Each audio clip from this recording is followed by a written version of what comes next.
করেছেন, সে কারণে আমি সাক্ষাৎকার নিতে পারি না তার অপরাধের বিষয়ে। অপরাধ বলে দিলেন সরাসরি একজন বিচারক। Yes.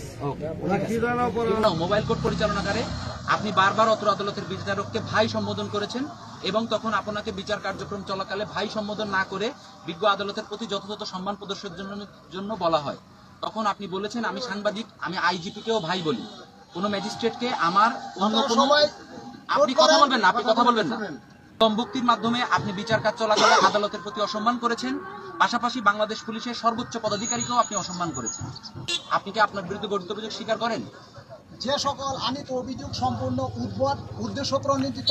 যে ভিডিওটি দেখছেন এই ভিডিওটি সম্পূর্ণ দেখাতে গেলে অনেক সময় প্রয়োজন হবে, তাই ভিডিওটি সম্পূর্ণ না দেখিয়ে যতটুকু দেখছেন এই বিষয়ের উপরে কিছু কথা বলতে চাচ্ছি। আপনারা জানেন যে একজন সাংবাদিককে একজন ম্যাজিস্ট্রেট বলছে যে আপনি ম্যাজিস্ট্রেটকে ভাই বলে ডেকেছেন বিধায় মানে আপনার অপরাধ হয়েছে, আপনার ড্রাইভিং লাইসেন্স নেই, মোটরসাইকেলের কাগজ নাই, এজন্য আপনাকে কোর্টে পাঠানো হবে, মানে জেলখানায় পাঠানো হবে, গ্রেপ্তার করা হবে। এই যে যেই একটা ম্যাজিস্ট্রেটের যেই পাওয়ার, সেই পাওয়ার সে সাংবাদিকের উপরে খাটালো, সাংবাদিকের দুর্বলতার সুযোগ কাজে লাগিয়ে সে জেলখানায় দিল। এর পিছনের যেই কারণটা, এই পিছনের কারণটা অনেকে জানেন না। পিছনের কারণগুলো ছিল সেখানে ভূমি অধিদপ্তরের কিছু অসাধু কর্মকর্তা বিভিন্ন জায়গায় অনিয়ম করার কারণে সেই বক্তব্য তিনি ধারণ করতে গিয়েছিল, সেই বক্তব্য না দিয়ে বরং এই সাংবাদিকরে মানে দেখে নেওয়ার আরও হুমকি ধামকি দিয়েছিল।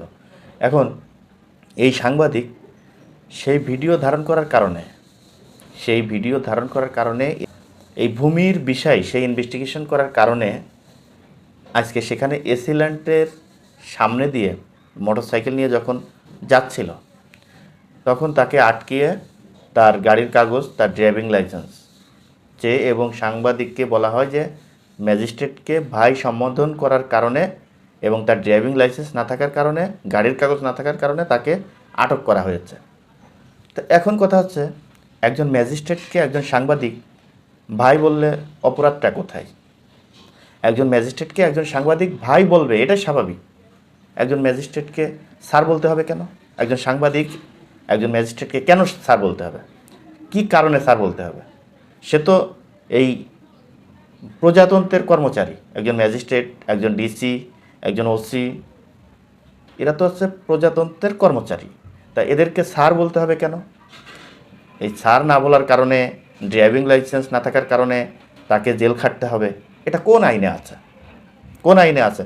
একটা ড্রাইভিং লাইসেন্স না থাকলে তার ড্রাইভিং লাইসেন্স সংক্রান্ত বিষয়ে একটা মামলা হতে পারে, সেই মামলা জরিমানা সে দিবে। গাড়ির কাগজ না থাকলে গাড়ির কাগজ না থাকার কারণে গাড়িকে মামলা দিতে পারে অথবা তাকে ডাম্পিং করতে পারে, সেই গাড়িটাকে আটক করতে পারে। তা সেখানে সেই সাংবাদিককে আটক করছে ভাই বলেছে বিধায়, এটা কোন আইনে আছে? এটা কোন নিয়মে আছে? কোন সংবিধানে আছে? এই ম্যাজিস্ট্রেট যেই কাজটি করেছে অত্যন্ত একটি খারাপ কাজ করেছে। এই সাংবাদিকের বিরুদ্ধে যেই কাজটি করা হয়েছে এটা অত্যন্ত দুঃখজনক, অত্যন্ত নিন্দজনক। আমরা এর তীব্র নিন্দা ও প্রতিবাদ জানাচ্ছি। সেই সাথে অবিলম্বে এই সাংবাদিকের নিঃশর্তে মুক্তি দাবি করছি। এবং শুধু তাই নয়, এই ম্যাজিস্ট্রেটকে বিচারের আওতায় আনার দাবি জানাচ্ছি। এই ভিডিওটি যারা দেখছেন তাদের কাছে অনুরোধ করব, অন্যায়ভাবে একজন সাংবাদিককে যারা সাজা দিয়েছে, যারা আটক করেছে, আমি তার বিচার দাবি করছি। আপনারাও যদি এটাই চান তাহলে এই ভিডিওটি বেশি বেশি করে শেয়ার করবেন, লাইক করবেন, আপনাদের মতামত আপনারা কমেন্ট বক্সে জানিয়ে যাবেন। দর্শক ভালো থাকবেন, সুস্থ থাকবেন।